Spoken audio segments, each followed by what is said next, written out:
If you couldn't already tell by the fact that I'm loud, crazy, obnoxious, and wearing a Santa hat attached with goofy ears, it's currently a week before Christmas. At least in real life, not in the game. Of course, the game's also 10 years behind where we are in real life. And then, yeah, we don't care about a time paradox here. What we do care about is the crazy cast of characters that you have all come to know. I don't really want to say love because, I mean, look at these faces. I mean, I don't even think mothers could love these faces. Hey! But we're going to go with that anyway. And the aforementioned hey, that was, again, since we're here in the Christmas spirit, I figured I'd do a little Christmas introduction for everybody. We've got Lawyer Meister Lawyer. Hi? We've got Dark Falls playing the Abominable Snowman. Something we can all hope for, The Year Without an Erastra. Hey! And you can't see him right now, which is probably good for everybody. We got the Grinch Who Stole Christmas. You just can't see me because I'm the ghost of Christmas future, and, well, you still exist, so it's not good for anyone. Well, you did attempt to prevent a horrible dystopian future already in this game. By the way, I am your host. I am TGE. If you want to go with Mr. Green Christmas for the evening, we certainly can do that as well. Yes, I had Christmas nicknames planned for everybody. We're so lucky. See, I'm not the only one with a Christmas hat, even though his does have a Yankee symbol on it. Ooh. So Dark is going to lose his starting hero point for the evening. But last time, it was the beginning of a new volume, Volume 3, Issue 1, Remembrance of Things Past. So after most of the team had decided over the 2-week period that they were going to go off and do their own thing, leaving a very, very quiet Stormbreaker Technologies. Malkier had plenty of time to catch up on his Sudokus. Hub was a little lost on R to pick on. But on his way up the elevator last time, Lutra, who was attempting to tell everybody something, he had run into something and something had happened, ran into Mistral, who shouldn't have been in the real world considering he was a manifestation of the happy-go-lucky side of Phantasm's personality. Well, it turns out in the 2 weeks, Phantasm went searching for him, had a little run-in with a bunch of everything, and, well, he went a little on the cuckoo side. So instead of addressing the needs that needed to be addressed, y'all had to go fight Phantasm in the dark depths of his crazy mind. That happened. It's a horror. Yes. But before that, while they were trying to figure everything else out and where everybody else went, Lutra did have a nice little conversation with Dr. Casey about what he was trying to tell everybody. Nice. And basically, Casey told him, on no uncertain terms, to basically back the bleep off. Was slightly less blunt than I was there, but was still pretty blunt about it. I mean, he almost did threaten to kick him out, so. Not in so many words. Aside from that, after the saving of Phantasm, which resulted in destroying the darkness-consumed trance version of himself, the team made him their way back down into the barracks, where Casey was waiting for them with the line of, "All the information I have on a Professor Calvin Murray." And that's where we stopped last time. So, if you recall from last time, Lutra also went flying down the stairs after diving through whatever portal we were. So, at the moment, he's laying snout first on the ground, as Casey is saying this. No, this is you're in the barracks. Everyone has made their way back to the barracks. Oh, did we? Okay, I thought we were still in the stairwell. No. Okay. So, Lutra's brushing himself off and muttering to himself as he walks in. So he looks up at Casey. He kind of starts slowly walking over towards him and kind of tilts his head. He doesn't look as happy as he probably should. Hearing that, he just kind of looks up at him and says, "Oh, so that's you found him then, huh?" I never said I couldn't find him. What I said was the person you were asking about doesn't exist, and they shouldn't. Hub. And Hub you hear the little beep boop acknowledgement, and then Phantasm has seen this before. This is the same lockdown mode that Casey's office goes into. It just one of those like panic room, like metal doors. Bop, bop, bop, bop, bop, bop, bop, bop. There's also a sort of digital sheen that goes across all the walls as well. Unless you have a high enough technology score, you're not going to know what the heck that is. But that happens as well. So it takes probably about a good 30 seconds to a minute for this whole thing to happen. And Casey doesn't say a word while everything is sort of happening. Lutra, oddly enough, is not looking around at all the noise happening. He's just kind of looking directly up at Casey, just waiting. Phantasm sort of just walks by Casey and brushes him, and then just sort of flops right on his little sofa in his room.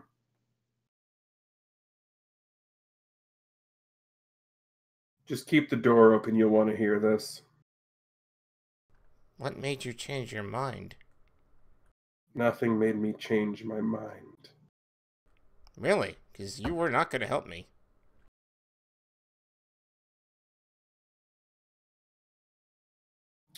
The person, and he at this point throws the dossier down on the table, which the limited version of the dossier you actually do now have on your screens.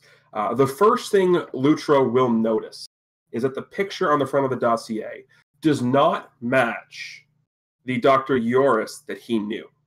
Looks nothing like him. Lutra's kind of... In fact, for reference for those people who would like it, I also have a picture of the Dr. Yoris that Lutra remembers. Okay. Where do you get these things? Google. Fair. My Google foo is average. So Lutra kind of like eyes down at the photo, and he kind of looks back up at him and says, "That's not him." No, it very much is him. But story time needs to happen. Funny enough, that does look like one of my cousins. Well, if his picture is on Google as a stock photo and I randomly grabbed it, good for them. Would that be Crimson Cousin or Cousin Avix?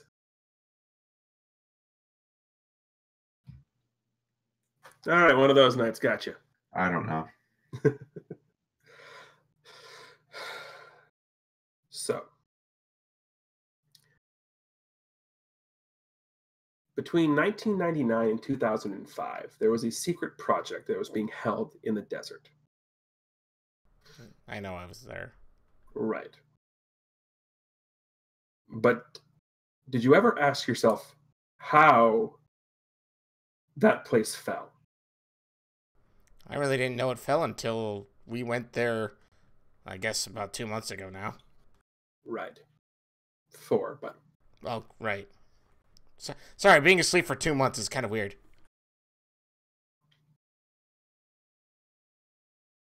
There were people on the inside who fed information to, and you can see Casey visibly shudder when he says this, Stark. Was that the Tony guy? Yes. Okay. Too many people. 3 people on the inside. 2 were on the inner workings of the repair and downloading of the Android data, and 1 who was actually in the Android city proper, relaying information so that Stark could make enough of a case to have some people, his people, you know the ones, go in and basically lead an uprising, a rebellion. Not because of necessarily what they were trying to accomplish with the Android research, but because of everything else. 2 of the 3 people who were informants needed to disappear because they were directly related to Gendine. The 2 names of those people, one of them was Dr. Quentin Yoris, and the other name was Dr. Aaron Crescent. Anton perks up at this mention here. Lucha tilts his head. I don't know him. At least I don't think I knew him. Her. Her. Oh, see, there you go. So, as much as I'm loath to admit it. After the uprising happened, Stark got in contact with me, asked me to do one last final job as the Black King, which I did. I made Aaron Crescent and Clinton Yoris disappear. The name that Dr. Crescent goes by now is of no concern. However, when you showed up, dropping not only Dr. Yoris's name, but his cover name that nobody should know about besides me and Stark, I had to look into it. It sounded like the person who told me knew Stark pretty well. Well, wait, you said he was, like a cohort of Stark, a colleague of Stark's. He was the third person on the inside. Oh.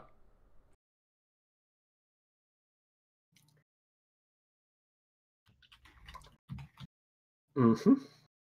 He was the one living in the city proper. I see. So, you mean all these people knew what they were doing to me?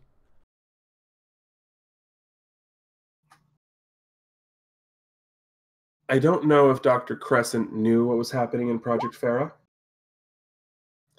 I don't know what she knew about that. I know she was in charge of the programming side of the androids. It was her job to make sure none of them knew they were actually androids. Right, that whole thing. Right. That whole thing. Anyhow, I made them disappear. And for a couple years, nothing happened. And then all of a sudden, this third contact, who obviously gave you a fake name, shows up and drops that bomb, which to me screams trap. A trap to not only get Dr. Yoris, but to also get, as he called himself, Ian, and probably to get you. He looks right at Lutra when he says it.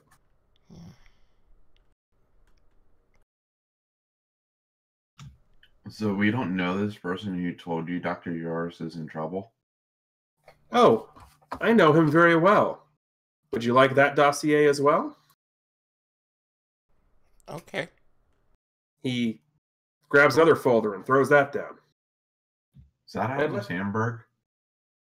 What's up? I said, is that Adam Sandberg? No, that is not Adam Sandberg. Lutra scans through this a bit and kind of tilts his head and says, wait, blind? Yes. Huh? He didn't seem blind at all. That's why it worked so well for him being the informant. Nobody ever pays attention to the little blind boy. Gosh, he even moved away from me the moment I tried to grab him. He felt the wind patterns move. Oh. Or at least that's how I understand he explains it.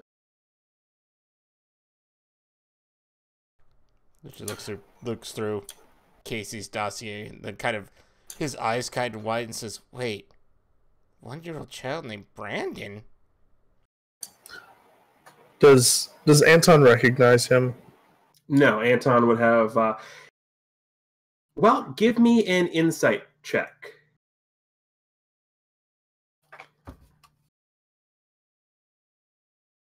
You don't have eidetic memory, correct? Or would that be under advantages? Advantages, yes. No. All right, you don't recognize Declan by picture, but you do remember hearing about how in one wave of new recruits, a special exception had to be made because of family emergency, and that the only living relative of this person was coming into Utopolis, so a special exemption had to be made. It was easily signed off on at the time because the biggest worry that they had was of him reporting what he saw to the outside world. Well, a blind guy allegedly isn't going to report anything that he sees. So it was very easily signed off. The other thing that you remember, now that you think about it, is that the supposed uncle that this kid was living with was a Dr. Clinton Yoris.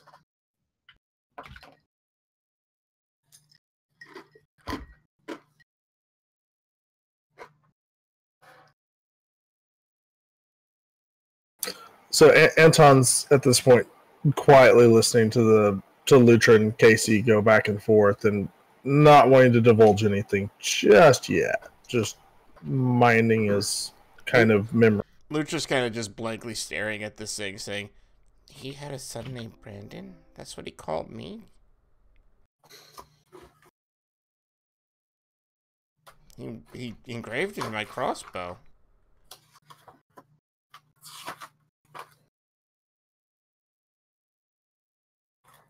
So, if, assuming, the information Declan has is good, which, based on what I know of him, it's good, then I do believe that Professor Murray is in danger. However, that lays something else. Because just because their faces and identities change doesn't mean we stopped keeping eyes on them. Stark has his people constantly watching. And they're good. And Anton responds here, including Dr. Crescent? Yes, including her. So anyone who would want to get you either one of them would have to be extremely good at what they do to get close enough, which isn't likely. However, there is one other possibility.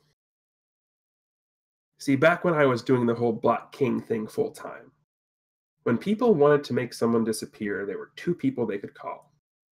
If they just needed to disappear and could still be alive, they called me. If, however, they needed someone to disappear on a more permanent basis, they got a hold of the Covenant. Malkier, at the mention of the word the Covenant, you get a nice little memory burst. I've already sent you that information. Yes, so at that word, my head would automatically just not pop up, but my eyes would automatically dilate, kind of, and become like fully focused on what he was saying after being kind of like laissez-faire beforehand. Yes. They were only a rumor, but when you're that deep in the black net, there's usually truth to them. What little information I have is that there were 7 of them, and each one had something a different specific method that they would use to get the job done. My assumption would be, if this is the case, that is who was contacted.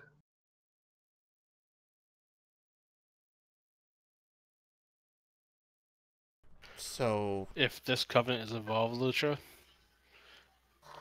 you don't want to go after your friend. I'm going after my friend. Lutra, trust me, you don't want to mess with these people. I don't care. So you would sacrifice your friend for your own vanity? Huh? Trust me, Lutra. Trust me when I say this. No, what you just said doesn't make any sense. I've dealt with these people, Lutra. You don't want to mess with them. I don't care. I have to save him. If he's in danger, I've got to help him. You have no idea how important he is to me. I think what he's saying is, if this information can't be fully trusted, you seeking him out may actually put him in more danger. I just kind of glance at Phantasm and just kind of give a nod. Well, what are we supposed to do then? Just sit around and pretend nothing's gonna happen? Of course not. Do you think I would have come down here with all of this information if I didn't have something else set up? Unfortunately, due to the three of you, and he looks at Malkier, Lutra, and Phantasm, your little stunt with the water skiing, you three are extremely recognizable. And he looks at Anton. And due to your history with certain people that shall not be named, you can't go in either. So I can't hack in and enroll any of you in college courses. Because it would be very easy to enroll one of you into a biology course at Villanova, being taught by Professor Murray, and have eyes on constantly. But I can't do that, so I had to think a little outside the box.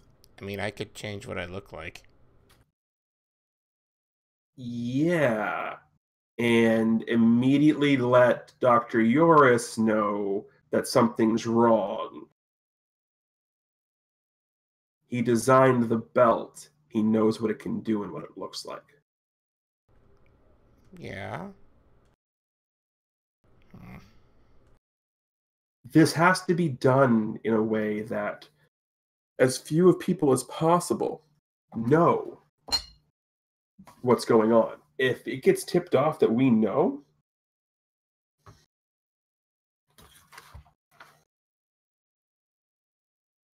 I'm assuming we can't just bring him here. do you have a good reason for randomly pulling a biology professor out of his work 2 weeks before the school semester starts on the word of one person without completely substantiated evidence? I was just asking a question. Lutra looks frustrated. At this point, if Lutra would look at Malkier, he'd notice something that isn't really on his face very often. That's kind of not outright fear, but just extreme like hesitation with dealing with these people. If he does look over there, you don't notice that he notices.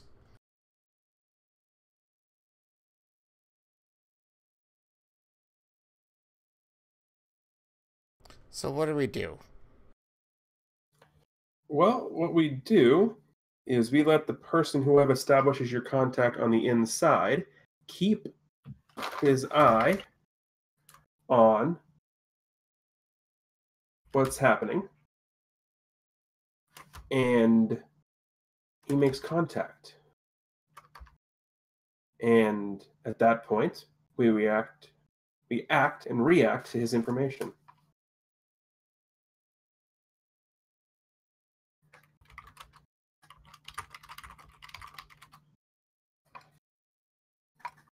So we just wait for that? Well, considering that class doesn't start up for another couple of weeks, kind of have to, don't we? I'm not saying you can't go to Freedom City ahead of time and establish connections, but until we have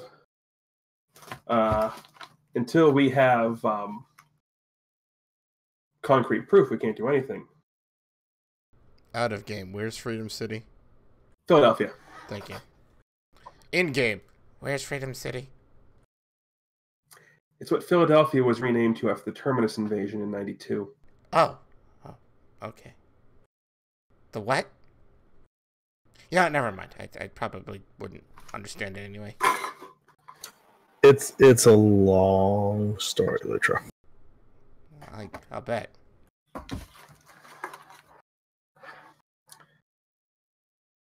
So as I said, I've already taken the time to establish a contact who, conveniently enough, will be able to keep an eye on Professor Murray from class.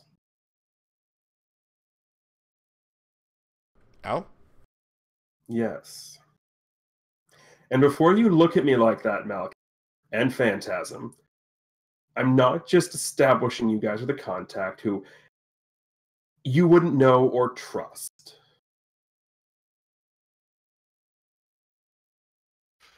I still say we're getting too close if this is who I think it is. Well, who do you think it is, then?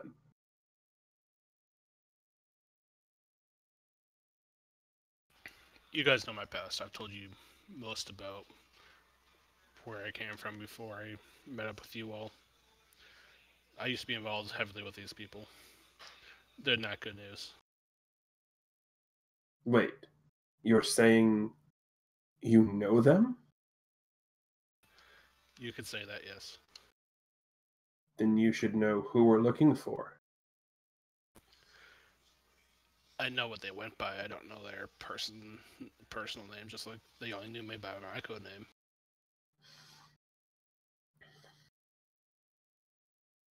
Well, I can list off the code names if that would help you. by all means. Sauve, Edict, Nightblade, Blackfire, Pax, Arc, and then there's one more, but even that's a name I don't like uttering, where it can be heard just because of the power it brings.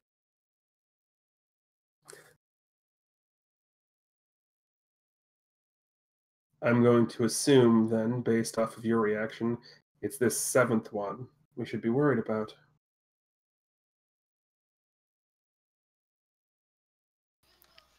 He went by the Shadow, and he was the one that people would call when they needed someone of my caliber taking out.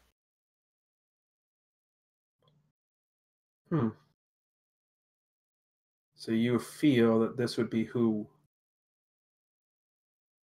would be getting this job?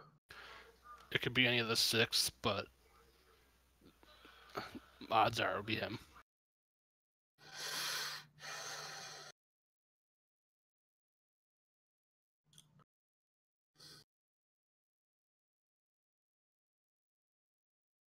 That changes the playing field.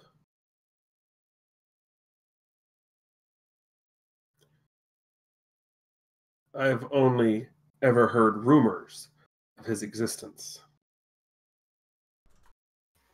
Oh, it's far, far from rumor.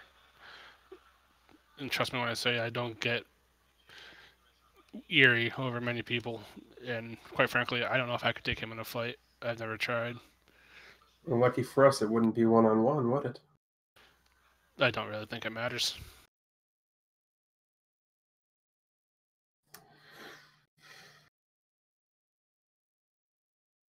Well, either way, if this is the case, I don't know what the proper play is. I don't fully trust the information that we were given, but I don't fully distrust it either. From my knowledge and my experience, we don't want to deal with these people. We want to stay away. Staying away is going to keep this guy safer than anything that we can do to help.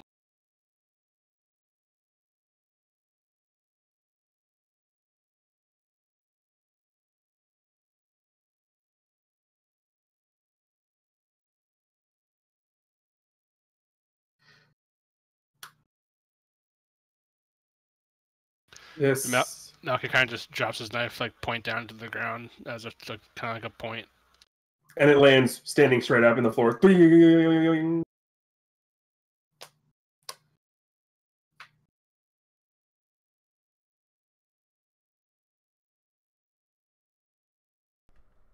we've got to help him, but seems like he looks over at Casey and says, "Seems like you've got a decent handle on what to start with, anyway." So my thought is this. You head to freedom. You establish contact. You keep an open discourse. If things get to the point where something seems fishy and you think you can move on it, you move on it. And nothing happens. We were there, and we can move back. Contact with who, exactly?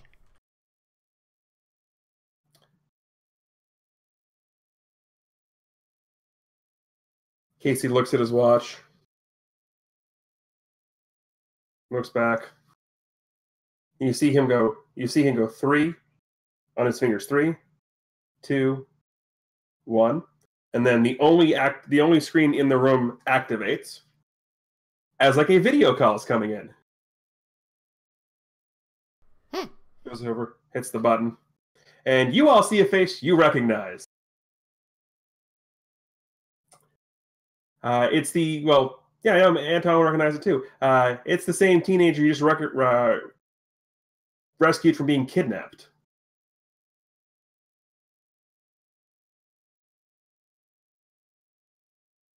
Yep, this thing does work. And hey, Hello? then just sort of waves at everybody. It's still a little freaked out by the fact that Lutra's an otter. Ven? But he looks around, and the first thing he says isn't hi. He just looks at Phantasm and goes, "Did you find who you were looking for?" Yes. Well, kinda. He found me, but yes. Lutra kind of pads closer to the screen and says, "Hi, Ven. How you doing?" Well, considering the past 2 weeks I've been kidnapped, asked to tap into something that I don't know I can do, and now I'm asked to do this. A little crazy. You get used to it. Yeah, tell me about it. But hey, I got a really cool laptop out of the deal. Oh. Hub speaks up. Yeah, it's got me in it. Oh, God. Format it right now. Nah, Lucia wouldn't know what that is. Never mind. He didn't say that. It's defective. Return it. I am not defective. I'll have you know I happen to be, and then you're not sure how. It seems like as he's trying to finish the sentence, something happens, and you just hear like the random computer beeps and boops. Hmm? That will be enough of that. Oh. There'll be plenty of time for posturing later.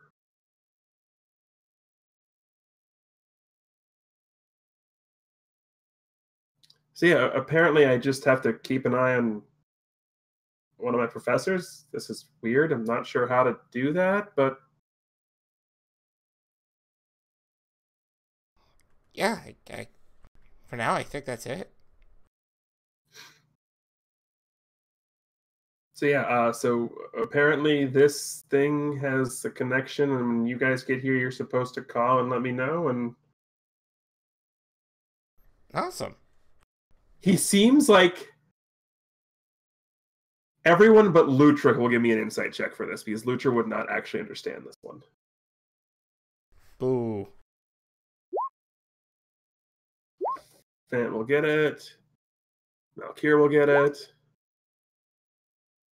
Anton is only half paying attention, but Phantasm and Malkier notice that it seems as if Ven is doing everything he can to try and maintain sort of the look of professionalism, but you can tell he's super, super excited to be working with superheroes.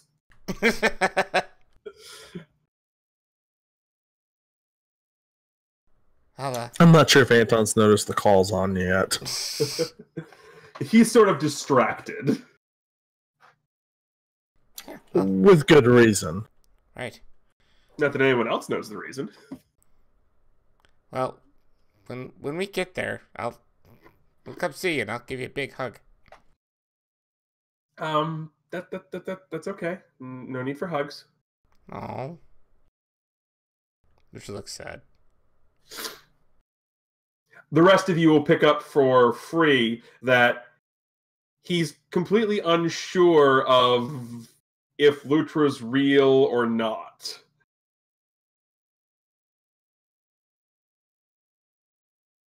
Like, he's seen the giant 5-foot-tall otter, but he can't process that it's a giant talking 5-foot-tall otter.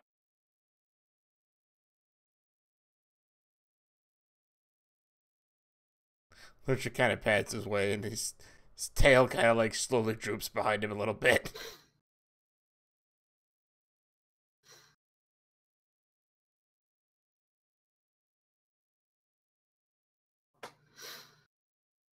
So yeah, I guess I'll see you guys when you get here. Yeah.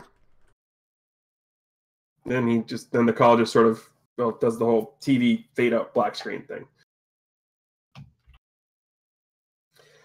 As I said, sometimes fate's funny. Happened to be going to the school we needed.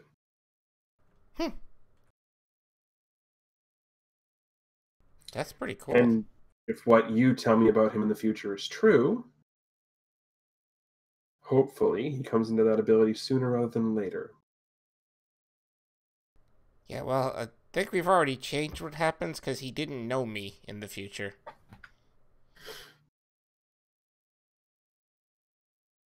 Or maybe he's just really good at hiding it. Oh, maybe, but I got the feeling his interactions with Ben really made it seem like he didn't know me. Of course, he still wouldn't know me if Lutra kind of lets that kind of drift off and just kind of stops talking and suddenly looks much more sad.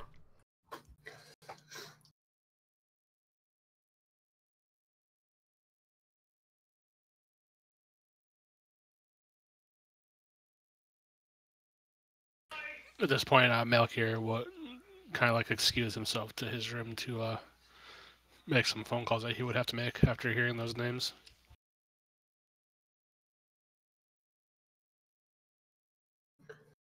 All right, anyone else? Lucha kind of looks over at Fant and Anton. Just he kind of seems like he's finally like calming down a bit from like everything, and he looks kind of up at both of you guys, and especially over at Phantasm, and says, I don't even know where to start. Just looks at me. Is Casey still here, by the way? Yeah, he hasn't left. Yeah.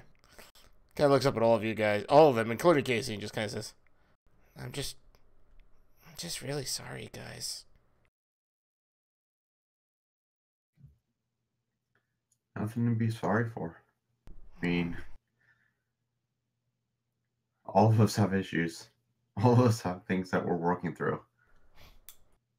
That I stopped trusting you guys. Phantasm and Anton, give me an insight check, a perception check followed by an insight check when you say that, Phant. All right. Anton will see the look on the face but not get anything from it. Phantasm will get both. When you say we all have things we're working through, you notice just for the slightest bit a look on Casey's face that says you have no idea. That basically says he's 100% agreeing with you that everybody here has issues, and the insight check you're getting is he's also including himself in that.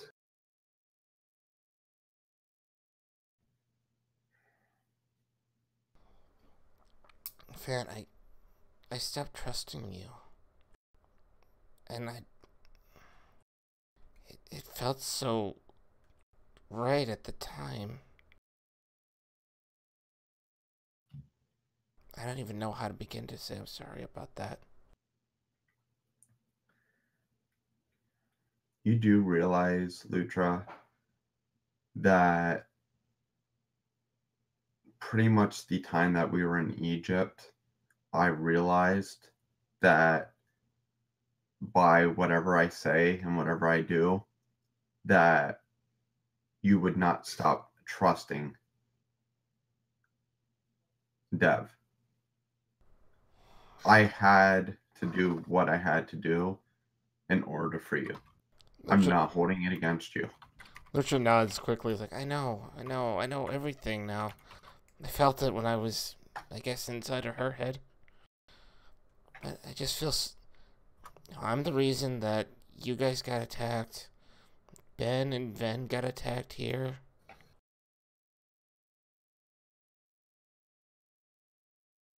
Could have been any one of us.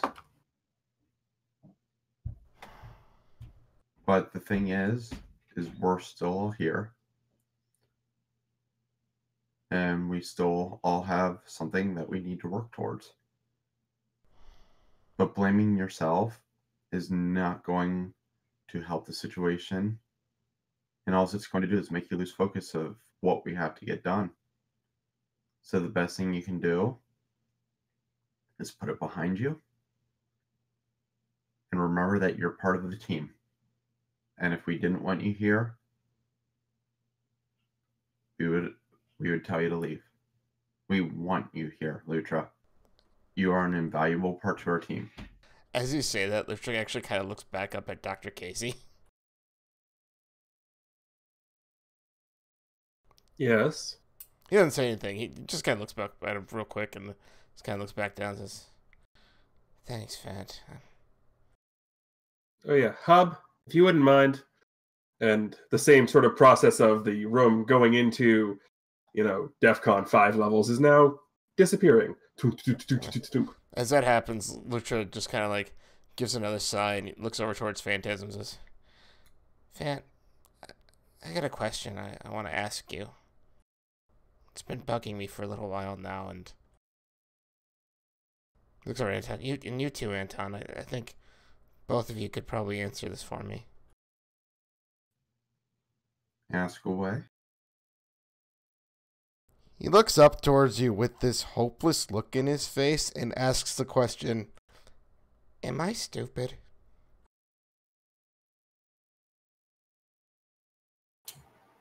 If you were stupid, Lutra,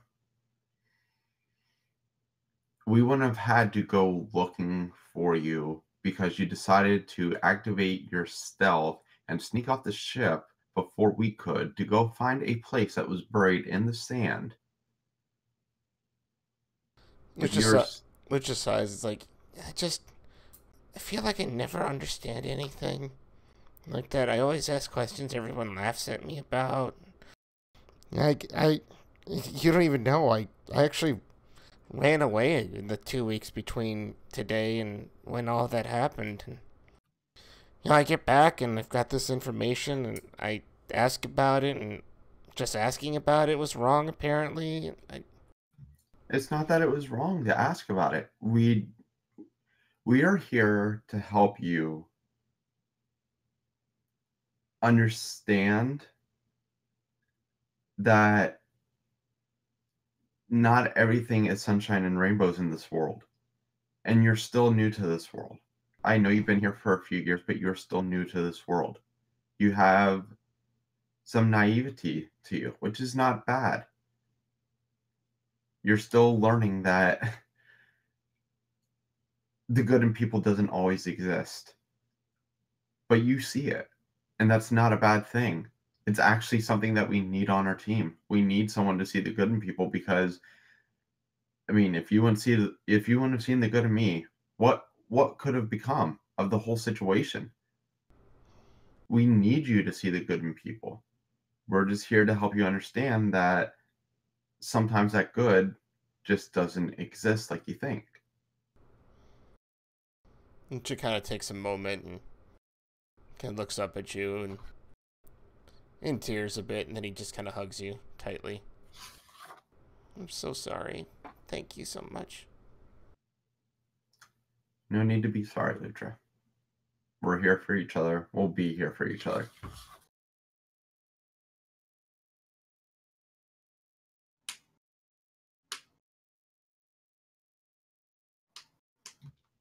Phantasm looks up at Casey. Is that a tear in your eye?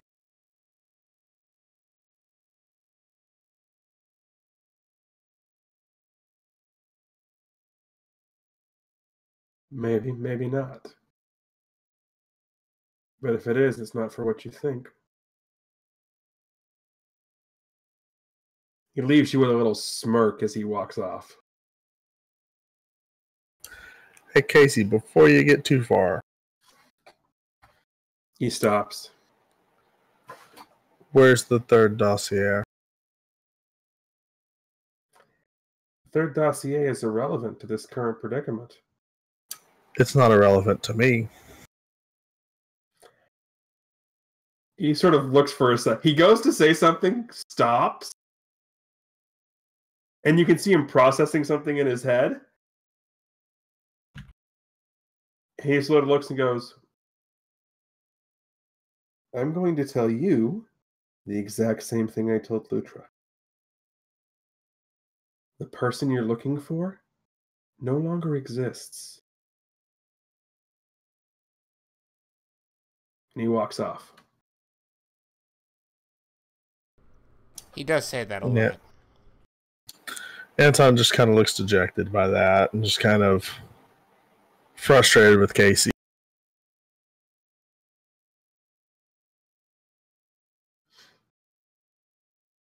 I do assume, however, that Anton has a little bit more of an understanding as to why Casey is doing that than Lutra did. Definitely.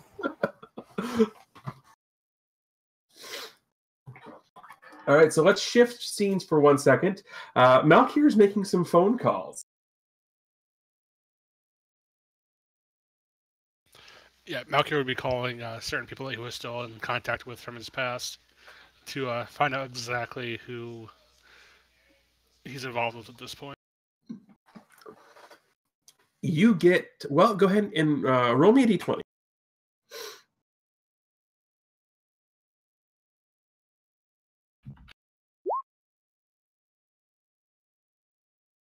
All right, there's the single digits, everybody.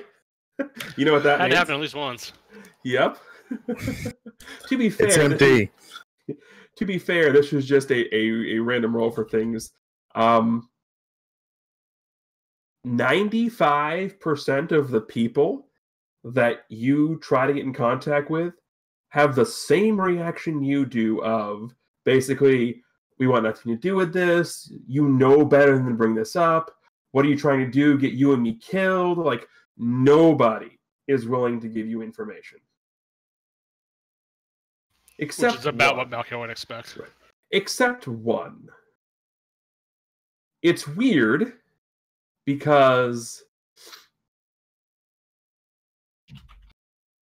you do your little thing, you send your messages however you would normally do them, and you get a response back, but something about the response feels a little different. Like, it's worded the correct way, but it doesn't read the right way. Like, you know how you can, like, people have different tones and tonalities when they write? Like, you can So tell... it's someone written for someone else, but on Right, it's like somebody else is trying to respond, but it's not the same person who you sent the message to. They do want to set up a meet, though.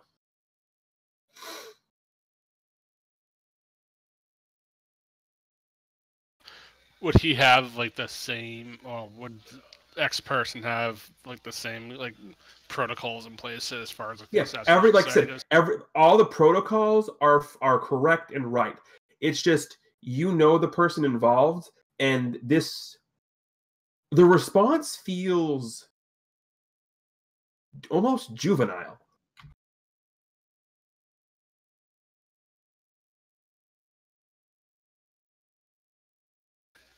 I would write back that I would need a time and place, and that I wouldn't be coming alone. You get back a time, a place, and a response of, I'd expect nothing less.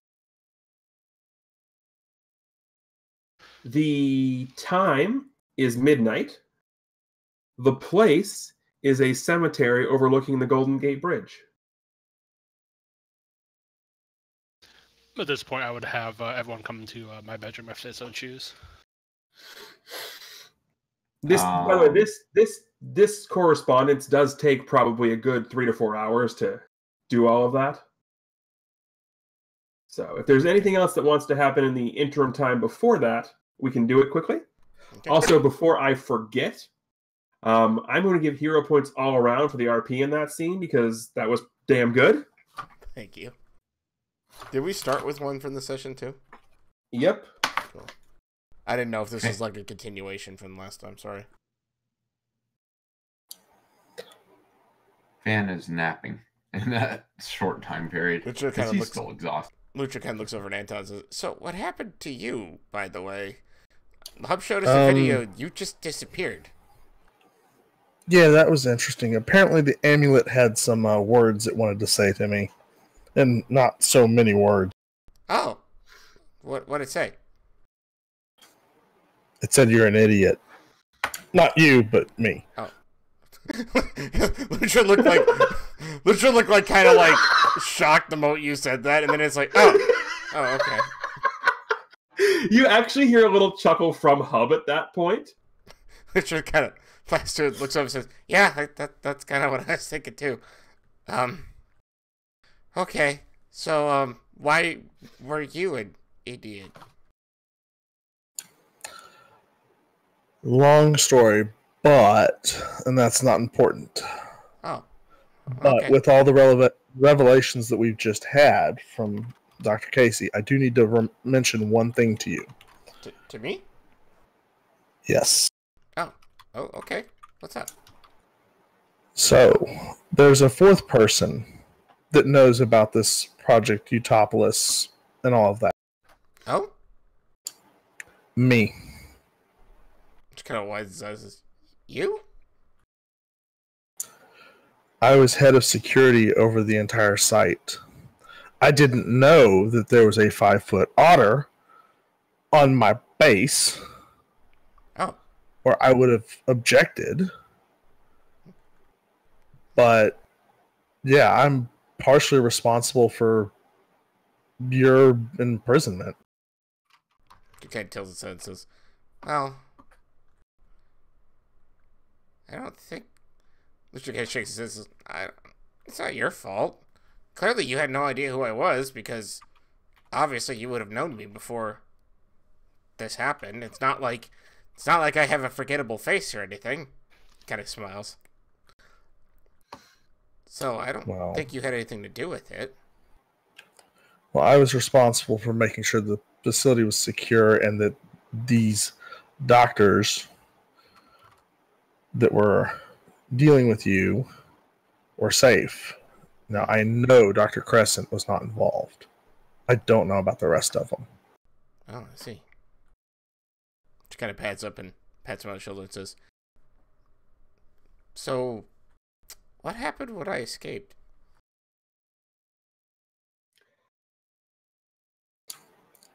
I wasn't there. Point? Yeah, exactly. You had been relieved of duty. Those guys that have been chasing us, wanting my suit, they were. They what? They were there. Oh. I see. I see. And she kind of pats him again on the shoulder, but looks up and smiles and says, well, as I said, you didn't know. I mean, heck, I didn't know most of my life something was going wrong in there. It wasn't until Dr. Yort, my friend, told me, kind of let me know that this was wrong. He's really looked out for me in there, Yeah, my few interactions with him seemed like he was a good guy. Yeah.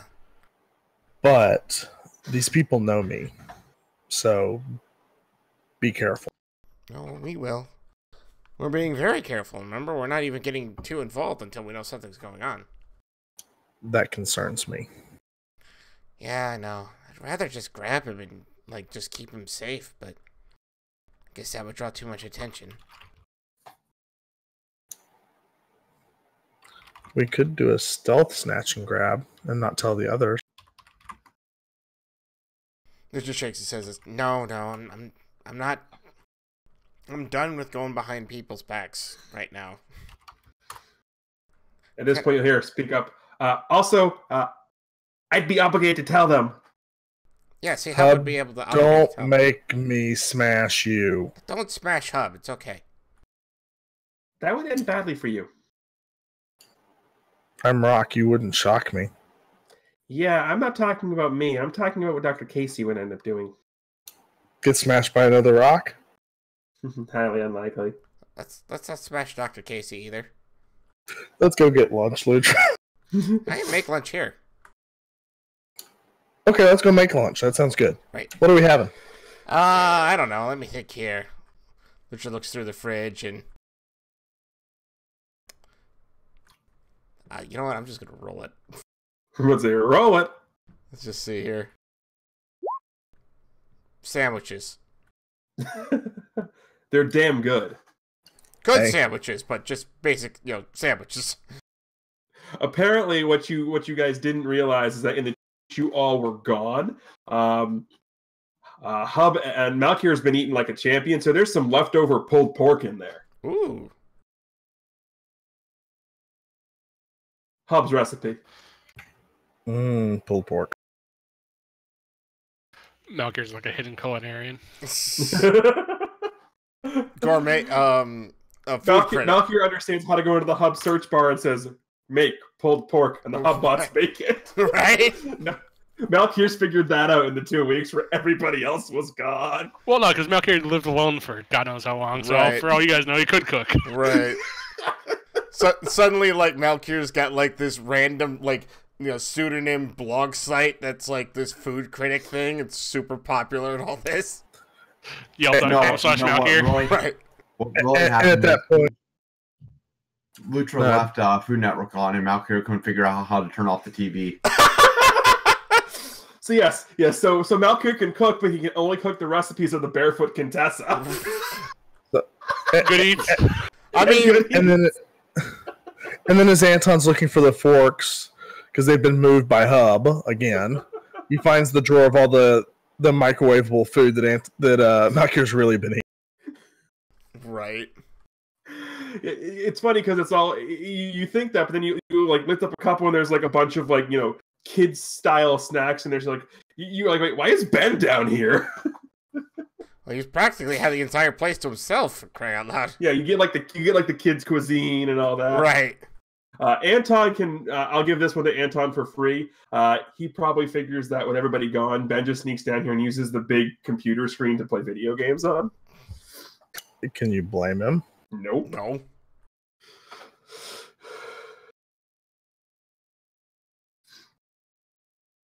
So after the lunch and the pulled pork sandwiches and all that, then Malkier will get the stuff from the contact, and we'll proceed on with who wants to go into this. I'm not gonna say it. I'm not gonna say it. Go. Just proceed. I would go out to the common room and have people come to the common room. Thank you, because I did not want to say who wants to go to Malkier's bedroom. It's all on fire all the time. This is on fire. It's just And just, there's your Literally copyright yeah, strike for the it's- night. in there. It's just belting Billy Joel's "We Didn't Start the Fire" like over and over again. Great balls of fire. Yep. Hell's bells. Hell yeah. And then the odd choice of Hunka Hunka Burning Love. Right? That should be our outro song now.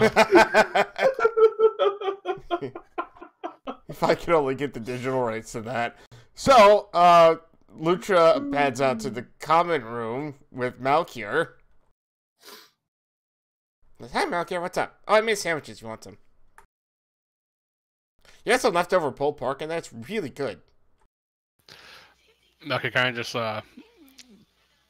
doesn't seem in the mood for small talk at the moment. He's waiting for Anton and Phantasm. And I just kind of grab a sandwich and thank Lutra. You're welcome. So Anton comes down from his humble abode on the roof. These now put back together.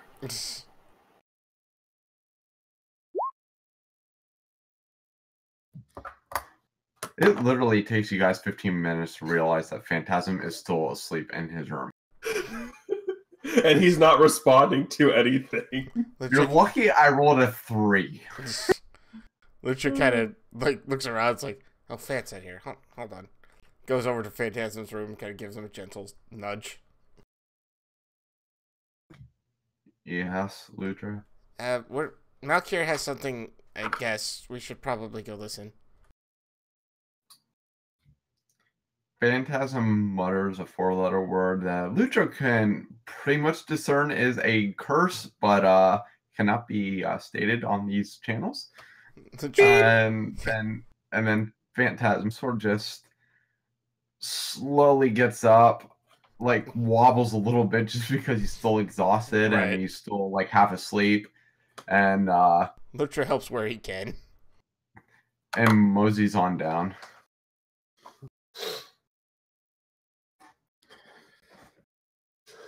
Gang's all here. So, we have an issue. As you all know, I haven't been the kindest of people in my past. I've done some pretty awful things. Mostly for money. Some stuff I'm not proud of, some stuff I am. I got in touch with some of my old friends, so some of my older running buddies. And Lutra, one of my past contacts, got back to me that may know a little bit about what's going on, and they want to meet us at midnight tonight. Oh, okay. Where at? However, it doesn't sound like the person that it should be. So it could be a trap. Okay. It's a trap. It's a trap. I mean, I feel like everything we've walked into is somewhat of a trap lately, so. Yes, but we're playing on a different playing field right now. This is like a AAA team going against the major leaguers, Lutra. Lutra stares at you blankly, and it just looks over at, like, Phantasm and Anton and just kind of shrugs, and looks back at you and says, okay. Well, we have more A's, I guess.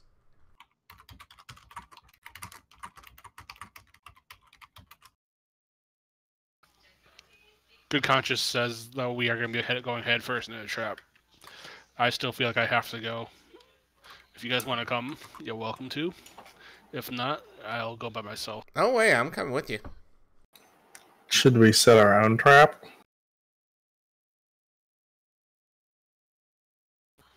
Trap the trap? I think we need to discern of what exactly we're getting into before we spring anything. Well, where is this, anyway? Is it somewhere around here? Lutra, are you afraid of ghosts? Oh, you know what? I was just reading about a couple, though.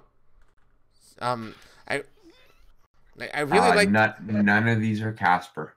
No, it wasn't about Casper. I really like the one that talked about being the ghost of Christmas presents, though. Because that sounds like awesome. I really like presents. You hear the hubbot who's cleaning the dishes facepalm. So Phantasm starts to mouth the word present, and then he just shakes his head and doesn't say anything. So the Lutra, I'm gonna have Lutra be facing away from the computer screen. Okay. It just really quickly flashes up there, bah humbug.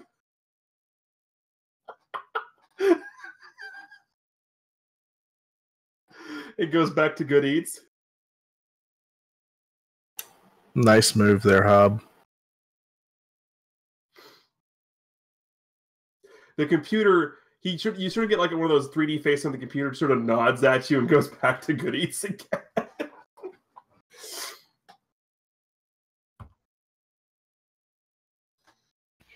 So, they want to meet us at the graveyard near the bridge at midnight.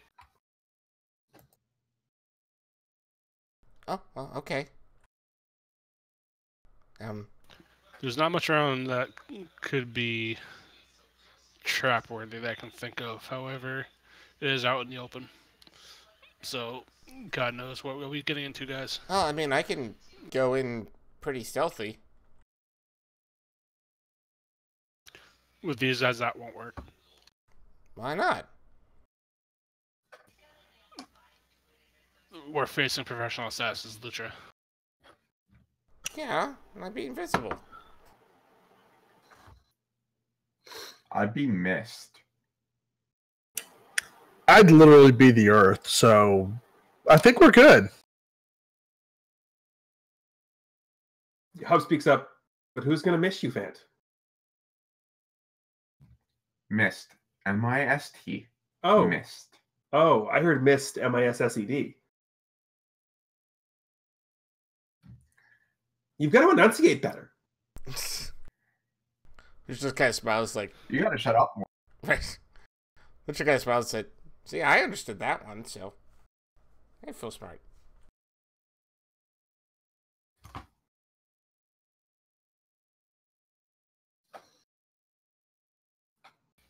So at this point, Malkier kind of just start heading up to the ship to get ready to get his gear and get ready to go. It's still like what, mid-afternoon? It's like 2 in the afternoon. Yeah. All right.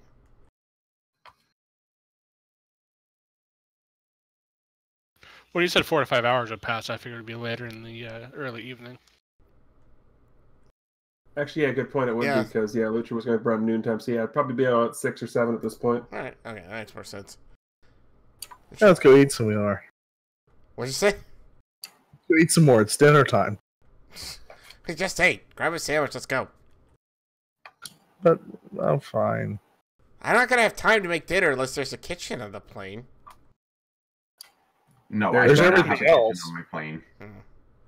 Okay, I have snacks, but no kitchen. gotcha. Not even a microwave? You have something We for the long have flights. Malkier on the ship. We have something that can heat something up. I mean, I guess you're not wrong. It's a Malcrowave.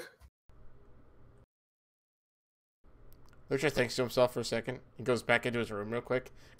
He comes back out with a duffel bag. Doesn't tell anybody what's in it, and just goes towards the jet. Just in fact, you hear him muttering as he walks by. I just wanted to try something.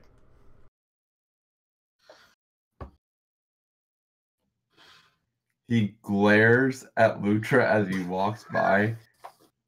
No science experiments on the ship. Shit, no.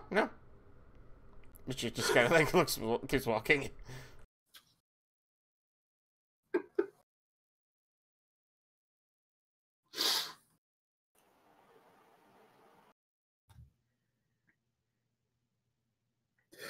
How early are you getting to the cemetery? What'd you say? How early are you getting to the cemetery? How far away is it? With that plane, 5 minutes. Right. Apparently early. I'd say probably 11 o'clock. Okay. So we just sit around on the plane for 4 hours or so. Playing Sentinels of the Multiverse or something. Dinner. Okay. You know what? Then I'll make dinner then. Because why not? I already rolled one somewhat bad culinary roll. Oh my goodness! You managed to make a good dinner without a microwave. That's right? Oh my gosh. I don't even know. Beef Wellington with that. There you go, yeah. You could have literally just made sushi. I was gonna say sushi too. That'd be amazing. Can you imagine Lucha? Absolutely, Lucha would be rolling sushi. Like everyone's wondering. Malkier wouldn't eat it. What'd you say? I'd eat it. Yeah, so Malkier wouldn't eat it. He's like fish. It's okay. That's why I So also the make beef Wellington is being made and sushi is being rolled at the same time. right. And everyone's wondering, Lucha, where did you learn how to roll sushi? And he's just like, oh, I watched somebody at a sushi bar do it once. And suddenly Hub finds a clip from 10 years in the future that's Lucha plays Sushi Striker. Absolutely. He's rolling his own. That's great. I love making food.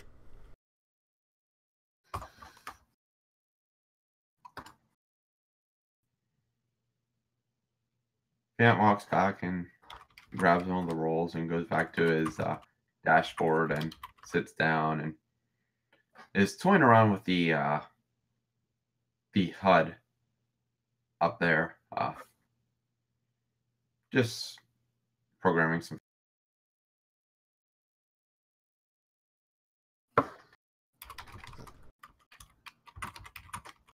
So Malkier, what's Malkier doing after dinner's over?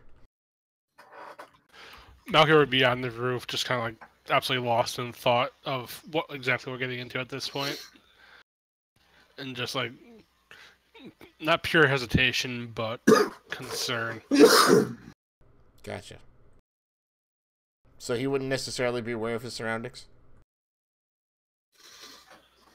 Probably not, no. Okay.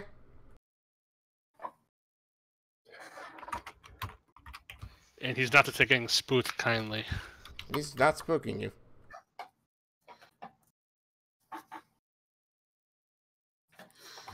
Just whenever you decide to turn around, you'll see Lutra standing behind you with a wooden stick and a marshmallow over your head. Yes.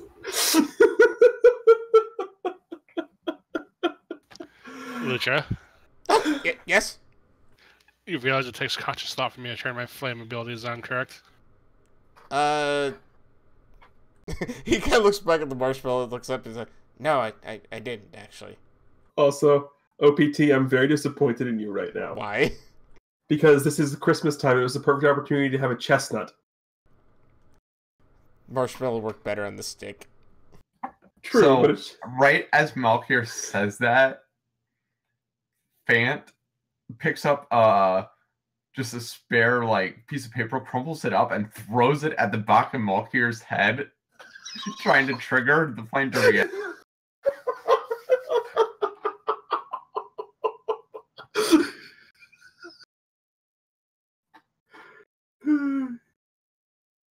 By the way, you notice that in Lutra's open duffel bag, there's just two random sticks he grabbed from someplace and a bag of marshmallows.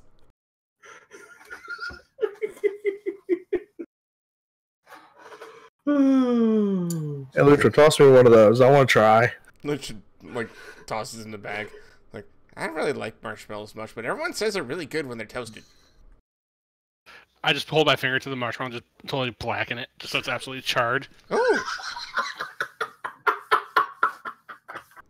Before Lutra can even taste it, Pan runs over, grabs it off the stick, and eats it. Hey!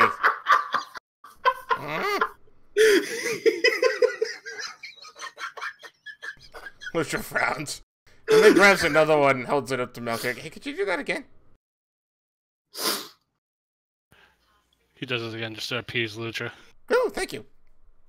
And before Lutra gets it in his mouth, Anton pops over under the ground and pulls it off. it from the room. Just a giant earthen hand comes up and plucks the marshmallow. Hey! Lutra. What? Lutra, take it back. You still have the 5-second rule in it.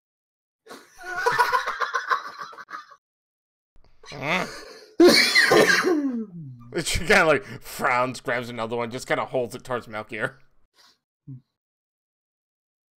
I just kind of hold my hand out like it's a giant ball of flame and just blow the bag on fire at this point, just getting really, really frustrated.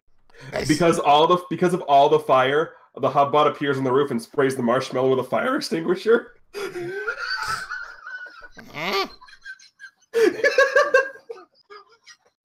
So much for the no science experiment. Right?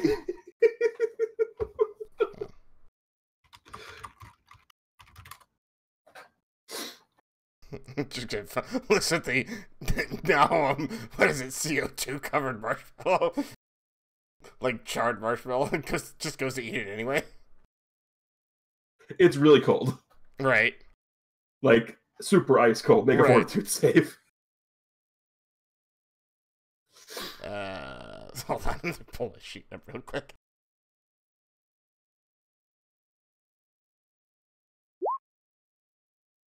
You're fine. You don't manage to get frostburn on the roof of your mouth. Woohoo! Looks down this charred bag of marshmallows. It's well, I guess I'll have to try again later.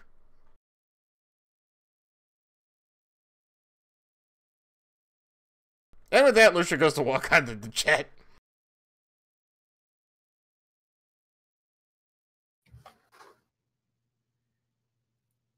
AI, please clean this off. You got it.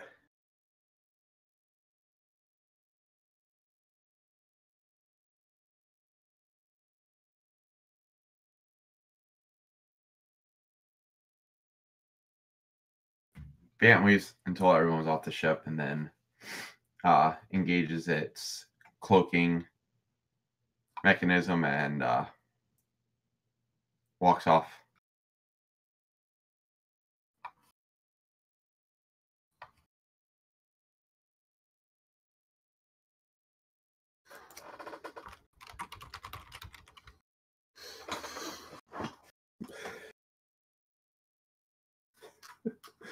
All right, so you guys, it's a 5-minute flight. You make it without incident. That's the safest flight we've had in a while. I know, right? Actually, all of our flights are safe. It's just what happens afterwards. I could have, went back to my Air Force days and made it a little unsafe for you guys. Interesting would have been okay. I'm okay with not interesting.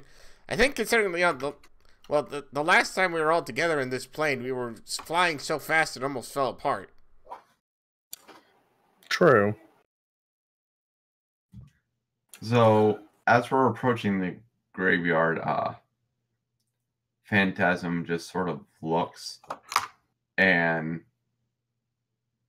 just glares at one of the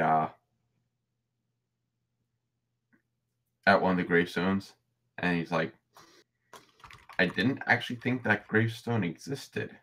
Here lies Link.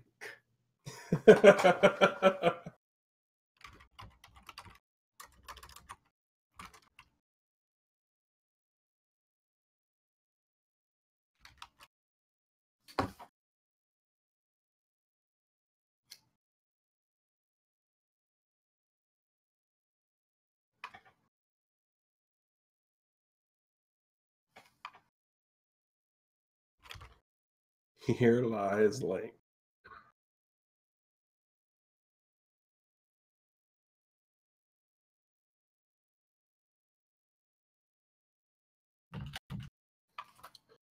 So you guys managed to arrive, again, no problem, and arrive at the aforementioned meeting site. Go ahead and give me perception checks.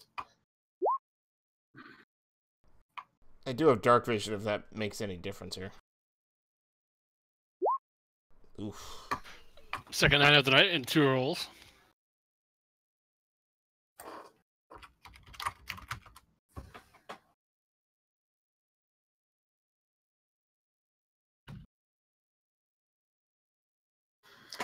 Well, it's clear. You don't see anything. Lutra activates his belt. So if somebody was planning to do an ambush of some sort, there's nothing here. Okay, Lutra activates his belt and goes invisible. Just to kind of pat around, look around a little bit better or whatever.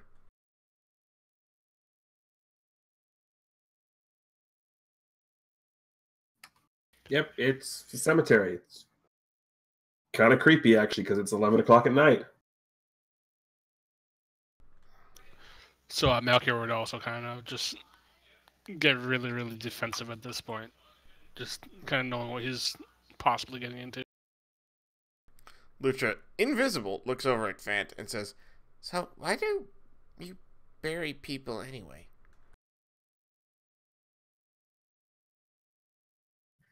It's sort of just to honor their body. I mean, it's not really necessary. It's just a custom that we've had as a human race for a very long time.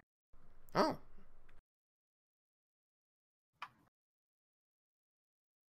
It's also better than watching their bodies decay in front of you. Well, yeah, I would assume that'd be awful.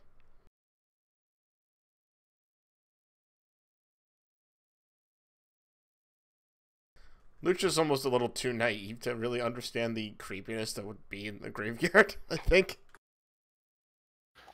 It's also a matter of respect, Lucha, of letting their souls be at peace. Oh? Oh. You know what? I'll ask you that later.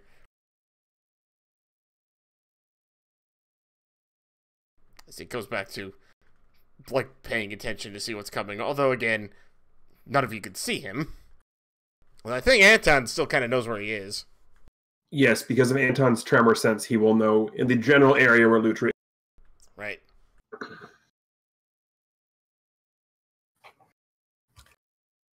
But midnight comes, and I will give you this for free because he's not trying to be overly stealthy about it. You all will actually recognize this from the dossier folder.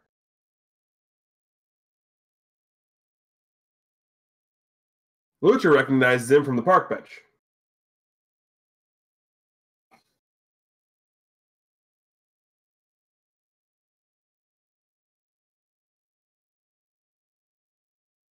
I expected all four of you. I wasn't disappointed. Oh. And to answer your next question, he's been dead for 2 years. It's how I get most of my information nowadays. He's saying it directly. You all know he is blind, but he's looking right at Malkier when he said. Oh, okay.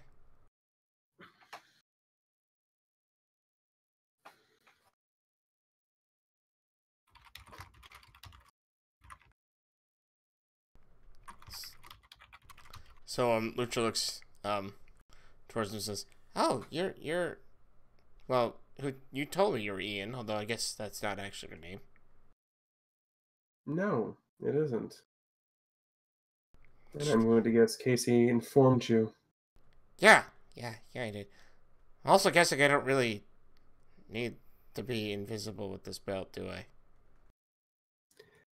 No, but the fact that you're trying to be suave, all invisible, and leaning up against the grave, three rows north, 1 row left of where I'm standing is kind of adorable.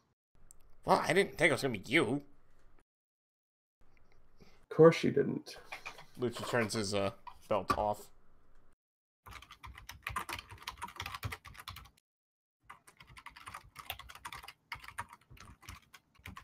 So, hi. Good to see you again. I wish I could say the same. Right, yeah, sorry, I didn't mean it that way. Sorry. So, Lucia looks around and says, I guess, we're not being ambushed. That's good. Why would I ambush the people who have asked to help? Well, no, again, we didn't know you were going to be here, so we were kind of a little worried about what we were going to find. Being cautious is never bad. Indeed. So,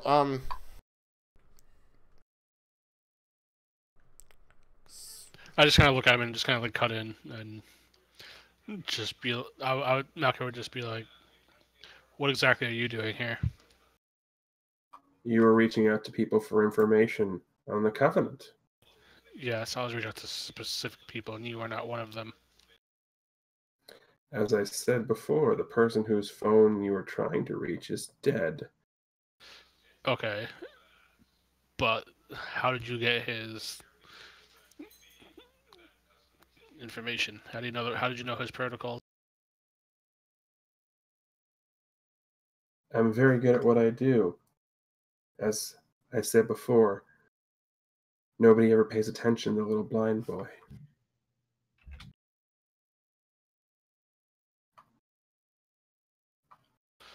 So, what information do you have for me? Base rumors and speculation at most. But if this truly is the Covenant, there's only one person they could possibly be trying to use. Which is interesting because over the past several years, no one's heard from them at all.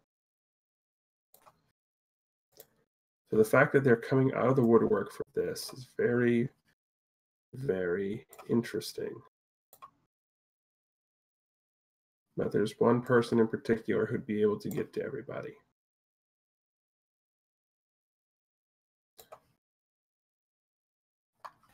I know who you refer of, and that was my assumption as well. Lucha kind of shakes and says, okay, can we actually say who this person is? It's getting kind of hard to follow along. He calls himself Al-Khayal. Akahu? Gesundheit. Yeah. No. Al-Khayal. It's Arabic for the shadow. Oh. More specifically, it's a shortened version of what he used to go by, at least what my people tell me.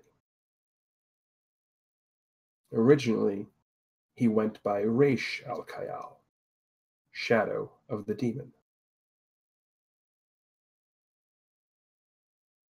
Demon?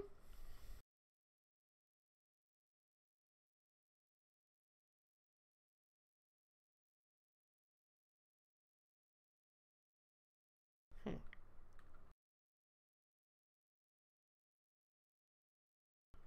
Two very particular talents that he has. Number one is if he's coming for you,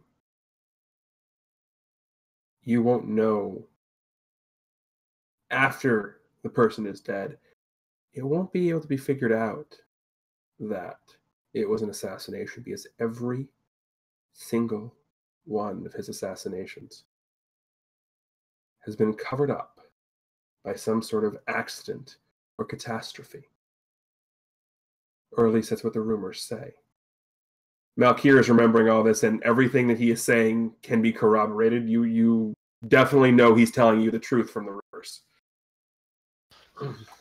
You guys would just kind of see Malkier just like kind of nodding like a bit, just kind of like pondering like what exactly he was saying. And number two, he has a way of doing it that doesn't leave any physical marks. That's the part that stumps most people.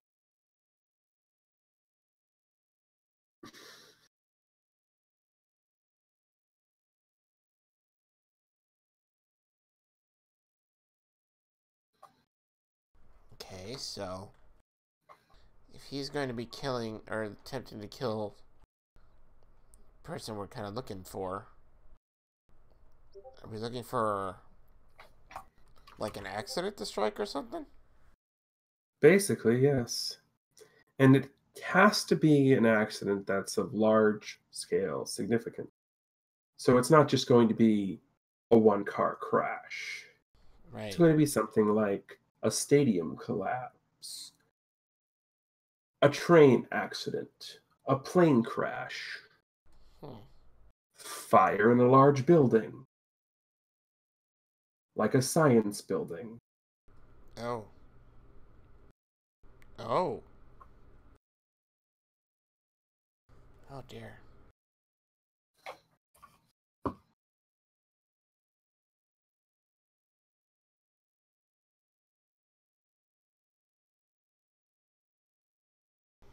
He'll then look at you, as creepy as it is, and goes, "Oh, by the way, make any progress on Hub?"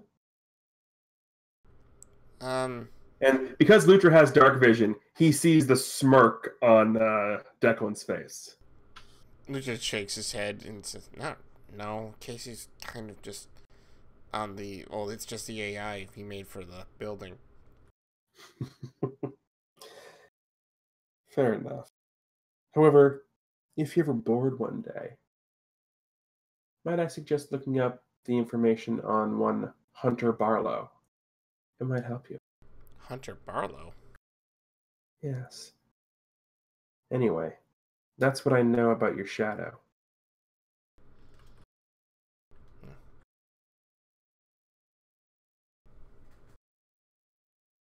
But how much does the shadow know? You'll have to ask him when you find him. Gotcha. Because I hear he knows.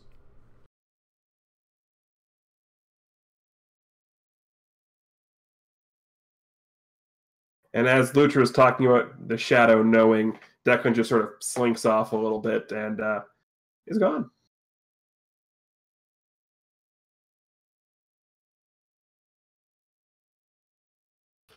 Malkier would just kind of look around and start heading back towards the jet.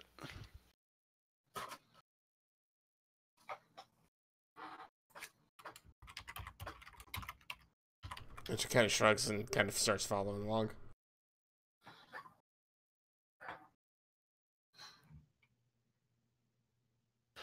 Can I do a perception check to see if I knew for a fact that was just the 5 of us? You certainly can. And actually, it would be an insight check, because I'll give you the insight check if you'd like that over perception, because of your instincts. It was just the 5 of you.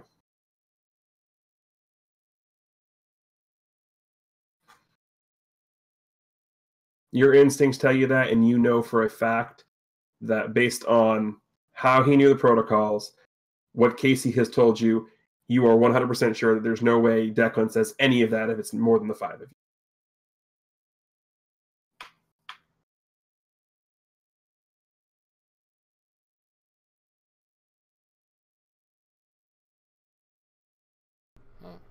I guess that's it. Oh, as you're walking back, as you guys are walking back to the plane, Declan pops out real quick. Goes, "Oh, by the way, Lutra, Yeah. I'll need this back." And so when you reached out to try and grab him, and he moved his arm away, you didn't notice him, because I sort of hand waved this in the conflict, and you're going to hero point for this. He goes back to the same arm and pulls something out of your fur.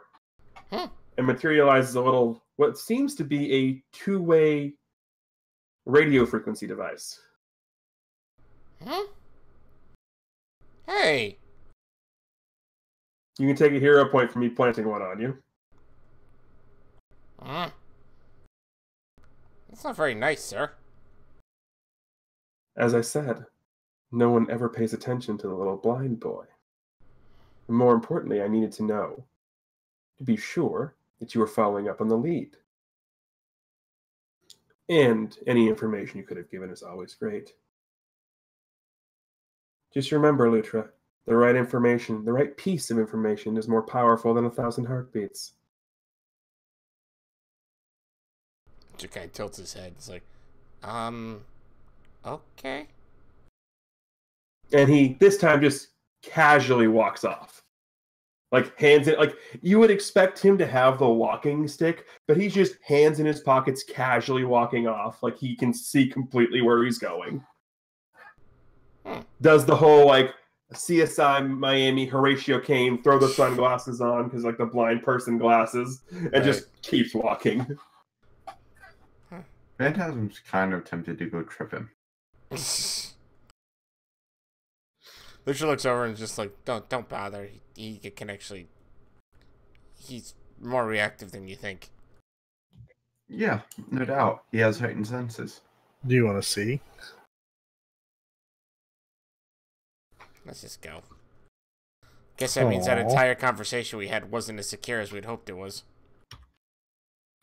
Oh, but here's the thing.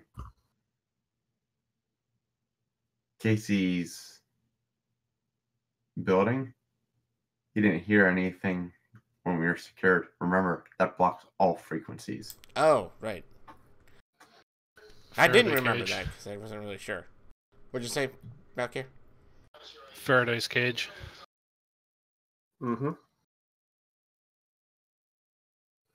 So he got what he wanted. He knew that you followed up.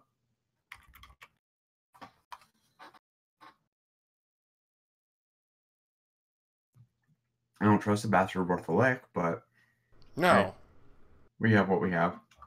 Yeah, he's kind of weird. I mean, I guess I trust him more, but whatever. Let's go Where are we going? back home, I guess.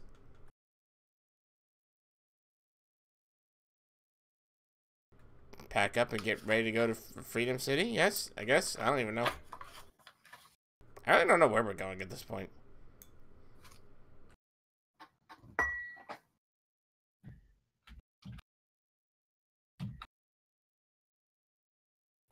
Yeah, I guess I just head back. We don't have a lead to tell us to go elsewhere, so. Go back home, get packed up, and head up to Freedom City, and hopefully save, my friend. I wonder if he even remembers me. I'm pretty sure that if you knew a 5-foot otter, you would remember that. Oh. Yeah, I guess you're right. I think that would be hard to forget.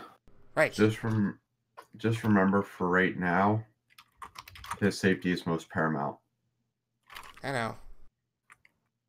We'll make sure you get your reunion with him, even if it can't be immediately.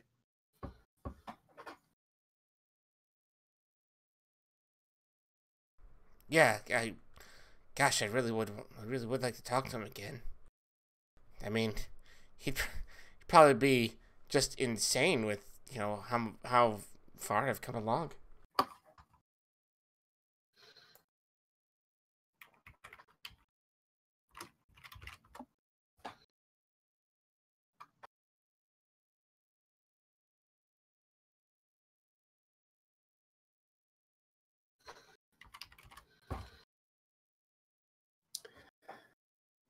Again, it's a 5-minute flight back to Stormbreaker Technologies.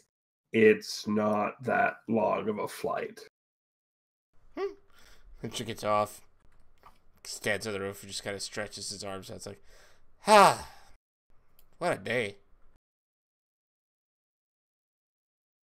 Hey, Lutra, can you take your backpack inside and off my roof?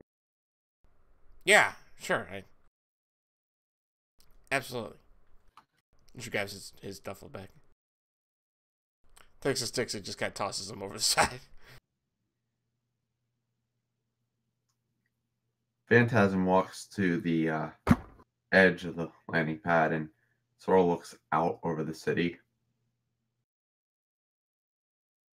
Looks very pretty. What little bits lit up still here at midnight? No doubt I see sirens somewhere. Or flashing lights. Oh, absolutely. Definitely in the Oakland side of town.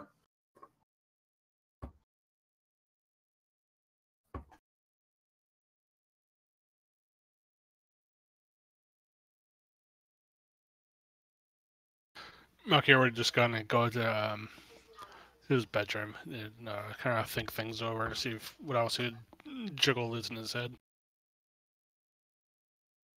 Mr. goes over to a computer terminal.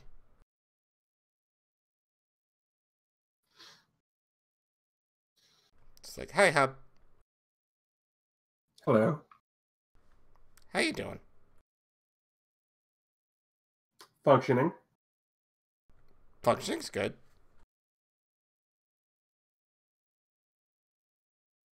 Good size. What can I help you with? Oh, nothing. I just wanted to say hi.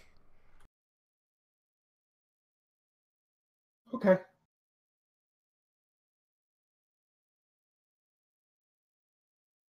Smiles and kind of rests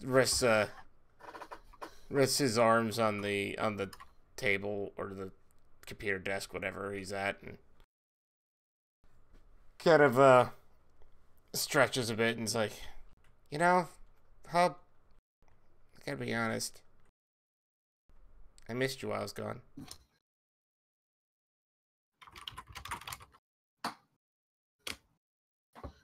I missed you too, Lutra.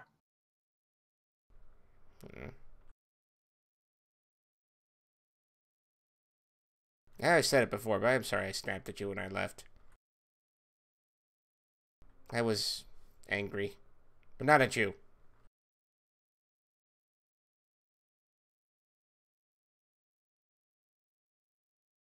I know.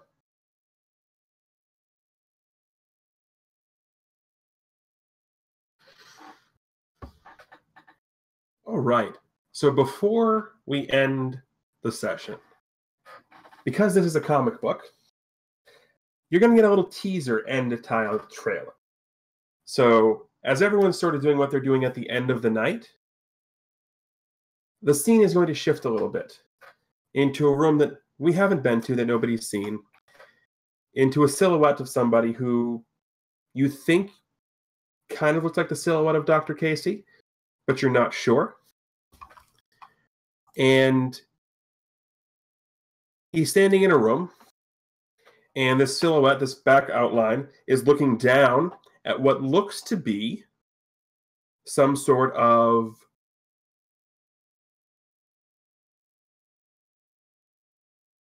kind of looks like a horizontal